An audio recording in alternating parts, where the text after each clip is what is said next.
കൽക്കരി ഖനന കേസിൽ ഹേമന്ത് സോറിനെ ചോദ്യം ചെയ്യാനാകാതെ ഇഡി. ചോദ്യം ചെയ്യാനായി ഹേമന്ത് സോറിന്റെ ഡൽഹിയിലെ വസതിയിലെത്തിയപ്പോഴേക്കും സോറൻ വസതിയിൽ നിന്നും പോയി എന്നാണ് ഇഡി വൃത്തങ്ങൾ അറിയിച്ചത്. കേസിൽ ചോദ്യം ചെയ്യലിന് ഹാജരാകാൻ ആവശ്യപ്പെട്ട് ഇഡി സമൻസ് അയച്ചിരുന്നു. വിവരങ്ങളുമായി വീണ്ടും ചേരുകയാണ് ആർ അച്യുതൻ ഡൽഹിയിൽ നിന്ന്. അച്യുതൻ, ഈ ഹേമന്ത് സോറിന്റെ നീക്കം എന്താണ് വിവരങ്ങൾ?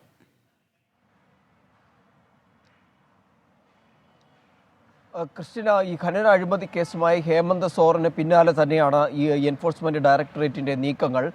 നേരത്തെ 8 സമൻസുകളാണ് ഈ കേസുമായി ബന്ധപ്പെട്ട് ജാർഖണ്ഡ് മുഖ്യമന്ത്രിക്ക് നൽകിയിരുന്നത്. പക്ഷേ ആ 8 സമൻസുകളും അദ്ദേഹം അവഗണിച്ചിരുന്നു. ഒടുവിൽ ഈ കഴിഞ്ഞ 20-ന്, ഈ മാസം 20-ാം തീയതി അദ്ദേഹത്തിന്റെ വസതിയിൽ ഇഡി സംഘം എത്തി ഒരു ചോദ്യം ചെയ്യൽ ഉണ്ടായിരുന്നു. അതിൽ മൊഴി രേഖപ്പെടുത്തിയിട്ടുണ്ട്. എന്നാൽ ആ ചോദ്യം ചെയ്യൽ പൂർത്തിയാകാത്തത് കൊണ്ടാണ്, ഒപ്പം തന്നെ കൂടുതൽ വിവരങ്ങൾ തേടുന്നതിന് വേണ്ടി 9-ാമതും ഇഡി ഈ കേസുമായി ബന്ധപ്പെട്ട ഹേമന്ത് സോറിന് സമൻസ് നൽകി. അതിൽ ചൂണ്ടിക്കാട്ടിയത് 29-നും 31-നും ഇടയിൽ ഹാജരാകണമെന്നായിരുന്നു. പക്ഷേ ഇതുവരെയും അതിൽ ഔദ്യോഗികമായിട്ട് ഒരു റിപ്ലൈ ഒരു മറുപടി ഹേമന്ത് സോറിന്റെ ഭാഗത്തു നിന്ന് ഇഡിക്ക് ലഭിച്ചിട്ടില്ല. ആ ഒരു സാഹചര്യത്തിൽ കൂടിയാണ് ഈ കൃത്യമായി ഹേമന്ത് സോറിനെ പിന്തുടർന്നുകൊണ്ട് ഇഡി സംഘം ഡൽഹിയിലെത്തുന്നത്. കാരണം ചില ഔദ്യോഗികമായിട്ടുള്ള രാഷ്ട്രീയ കാര്യങ്ങൾക്കായി ഹേമന്ത് സോറൻ ഡൽഹിയിലുണ്ടായിരുന്നു.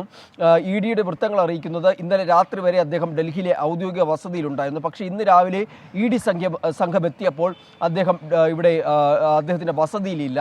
അദ്ദേഹം എവിടെയാണെന്നുള്ളത് കൃത്യമായി ട്രേസ് ചെയ്യാൻ അല്ലെങ്കിൽ കണ്ടെത്തുവാൻ കൂടി ഇഡിക്ക് കഴിഞ്ഞിട്ടില്ല എന്നാണ് ഇഡി വൃത്തങ്ങൾ അറിയിക്കുന്നത്. എന്തായാലും ഇന്നലെ രാത്രി വരെ അദ്ദേഹം ഇവിടെ ഡൽഹിയിൽ ഉണ്ടായിരുന്നതായി തന്നെയാണ് ഇഡി വൃത്തങ്ങൾ സ്ഥിരീകരിക്കുന്നത്. പക്ഷേ ഇന്ന് അദ്ദേഹത്തെ എവിടെയാണെന്നുള്ളതിനെ പറ്റി ഇഡിക്ക് ഒരു ധാരണയുമില്ല.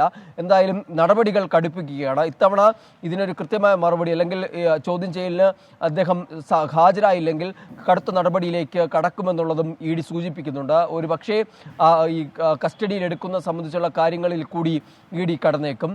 ഈ അഴിമതി കേസുമായി ബന്ധപ്പെട്ട് അദ്ദേഹത്തിൻ്റെ മാധ്യമ ഉപദേഷ്ടാവിന് ഇതുപോലെ സമൻസ് നൽകിയിരുന്നു. അദ്ദേഹവും ഈ വിഷയവുമായി ബന്ധപ്പെട്ട് ഹാജരായിട്ടില്ല. നിരവധി ഇടങ്ങളിൽ ഇദ്ദേഹവുമായി ബന്ധമുള്ള ഈ കേസുമായി ബന്ധമുള്ളവരുടെ നിരവധി വസതികളിൽ റെയ്ഡ് നടത്തി. ഏതാണ്ട് 50 കോടിയിലധികം വരുന്ന രൂപയാണ് കണ്ടുകെട്ടിയിട്ടുള്ളത് ഇഡി.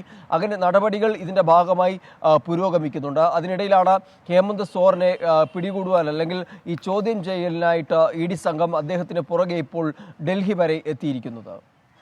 ശരി, ഖനന അഴിമതി കേസിൽ ഹേമന്ത് സോറിനെ ചോദ്യം ചെയ്യാൻ ഇഡിക്കായില്ല. വിവരങ്ങൾ നൽകുകയായിരുന്നു ആർ അച്യുതൻ ഡൽഹിയിൽ നിന്ന്.